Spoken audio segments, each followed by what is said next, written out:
Hi, to vaccinate or not. One of the most basic medical decisions we make for our children carries most controversy, vaccinations. Most parents swear by deciding to vaccinate their children is the best way to protect their children's health, whereas other parents firmly believe that vaccinating their children is completely wrong and goes against their personal beliefs, medical or religious. I personally believe that vaccinations are safe and effective for your children. Some of them can cause pain and redness at the site when the child is first vaccinated. Sometimes the child can get minor fevers and be cranky throughout the day, but you can give them Tylenol and they feel better. And I believe that the pain and discomfort of this is minimum compared to the pain and discomfort and trauma of the actual diseases that some of these vaccines prevent. Parenting Magazine once published an article called "Is There a Link Between a Vaccine and Autism?" While multiple factors have been considered triggers for autism, one in particular is vaccinations. There are theories that there are trace amounts of mercury in the vaccines used as preservatives prior to 2001 that caused a spike in autism. The claim that the vaccines cause this autism is fake, is false. A study by researchers at the Center for Disease Control and Johns Hopkins University School of Public Health has both rejected that hypothesis that thimerosal, a mercury-based preservative in vaccines, causes autism. Unfortunately, a rising reason for children not being fully vaccinated is purely economic. Parents faced with job loss or other rising costs are unable to pay for the cost of vaccinating their children.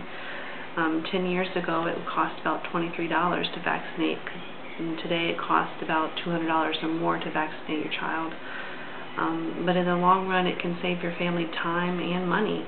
The vaccine-preventable diseases can prevent your child from going to daycare or school, and adults can catch diseases that result in prolonged disabilities, and both of these situations they can take a financial toll on your family because of time lost at work, not being able to go in yourself or your child not being able to go to school or daycare, the medical bills that comes along with this, and taking care of someone for long-term disability care. It's expensive after a while. And according to the CDC, every dollar that you spend on vaccination saves the public $6.30 in medical costs alone. So you have a great deal of savings in the long run. A lot of lawmakers feel that pure ignorance or apathy is why parents are failing to get their children fully immunized. In an attempt to correct this, a lot of lawmakers are contemplating cutting or denying welfare benefits to parents who do not get recommended immunizations for their children.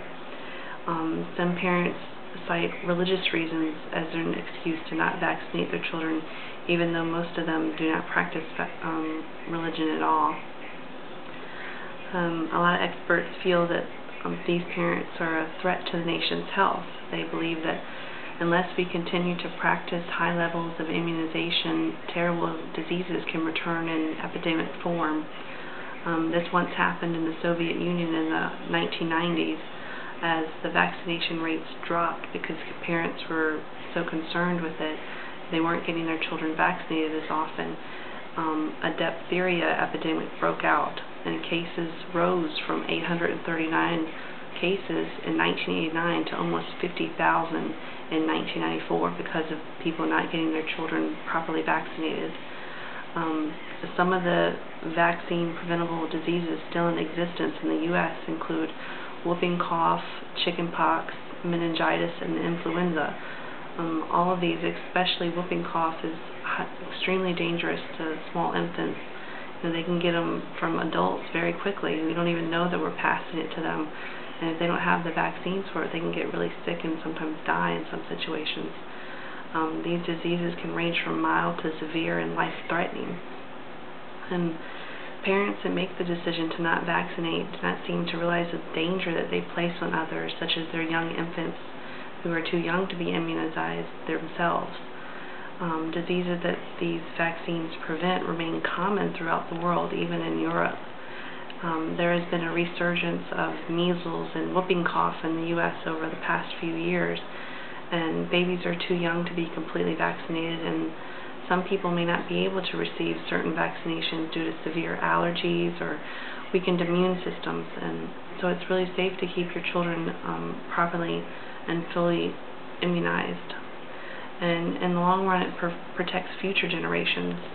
Vaccines have reduced and in some cases eliminated some diseases, many diseases that have killed or severely disabled people just a few generations ago.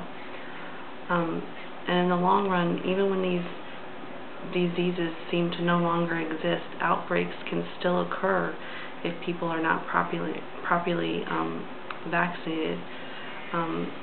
So in the long run, I feel it's really important. You know, a lot of these vaccines, they can seem scary with the side effects and everything, but I have 3 children, and you know, I've made the decision to vaccinate and get them all immunized, and I personally feel that it's the diseases that they can get in the long run is much more scary than the shot that they can get in the doctor's office. I know everybody will make their own decision. That's what I've made for myself.